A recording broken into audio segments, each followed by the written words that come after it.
ప్రజా తెలంగాణ టీవీ న్యూస్కి స్వాగతం. జగిత్యాల పట్టణంలోని ఇస్లాంపురకు చెందిన రహీం అనే వ్యక్తి కుమారుడు అబ్దుల్లా ఇటీవల కరెంట్ తీగలకు షాక్ తగిలి గాయపడిన ఘటనలో అతన్ని డాక్టర్ సతీష్ కుమార్ ఆసుపత్రికి తరలించారు.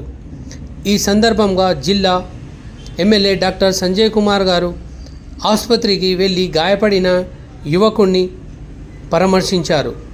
అతని ఆరోగ్య పరిస్థితి గురించి డాక్టర్ సతీష్ కుమార్ గారికి అడిగి తెలుసుకున్నారు. వీరి వెంట మైనార్టీ నాయకులు అబ్దుల్ ఖాదర్ ముజాహిద్ గారు, ప్రజా Telangana TV news CEO doctor Azam గారు, సుల్తాన్ క్యాటరింగ్ బారీ జాఫర్ ఖాన్ తదితరులు పాల్గొన్నారు.